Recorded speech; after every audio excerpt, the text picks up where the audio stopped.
We know that client experience is the new battleground. There's a gazillion people that have the same experience that we do, that have the same expertise that we do, who have the same profession that we do. So what makes one person different from another person is the experience that the people have with us. So I'm often called to talk about client experience, how to design it, how to create it, what are the wow factors and things like that. But there's actually an equation for client experience, and it goes like this. So client experience is the result of your team culture. Our first clients as leaders are our team. So the way that we nurture, take care, treat our team is the exact same way that they will do the same with their clients. It's an equation. Now, the client experience, they call the team culture, is actually a reflection of your leadership. So how I am as a leader will influence what I will create as a team culture, will influence and have repercussion on the client experience that we have to offer. Now, when we actually go to the root of it, our leadership is the reflection of, of our self-leadership. What are self-leadership? Our patterns, our beliefs, the stories that we tell ourselves.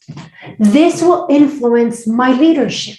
If I am somebody who is unaware of my blind spots, that will influence how I lead my team, which will have a huge impact on my team culture, which will impact on my client experience. So if I'm hard on myself and I judge myself, as a leader, I will judge my team. My team will judge our clients. So we often want to talk about and work on our client experience. My invitation here is, if we're going to work on something, let's work on the root of it. What really makes a difference? So if in your patterns, you're somebody who's always saving everyone, who's doing everything for everyone, we're creating a team culture where everyone is going to rely on you, which means that I won't have an empowered client experience. My team won't be creative, won't be innovative. They won't have that empowerment and that ownership to take decisions. Be proactive, because it will all be back on me, because I save people all the time.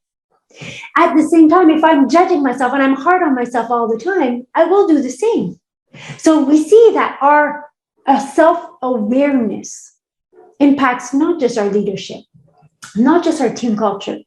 It influences the client experience that we want to offer. So here's my invitation. Think of the client experience that you want to offer and ask yourself, do I offer that to my team? Then ask yourself, do I offer that to myself? I remember a while back, I was working with a client and he's telling me, he goes, my assistant, amazing, she's super efficient, but it's like, I feel that our clients feel rushed because she's always, anything else, and just, she talks fast to them. And I turn around and I'm like, how do you act with her? How do you talk to her? And he took a moment and said, well, I do the same to her.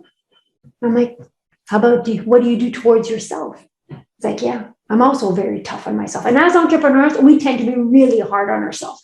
We have that capability of setting standard and expectations at a level that's often impossible. So if I don't work on that, I can't work on that fully. It won't work. It won't stick. It's going to be one of those ideas that, that was a good wow event or wow thing to do for our clients, but it doesn't stick. Or it doesn't have the impact that I want, for sure. Because if I don't work here, it won't have the impact here. So client experience is an equation. So my invitation again here is self-awareness.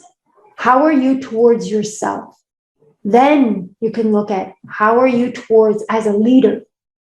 How is that influencing your team culture? And from there, we can look at the client experience.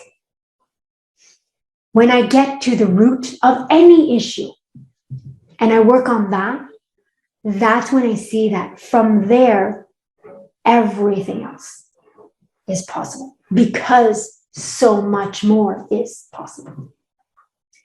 Thank you for being here week after week, and I will see you next Tuesday.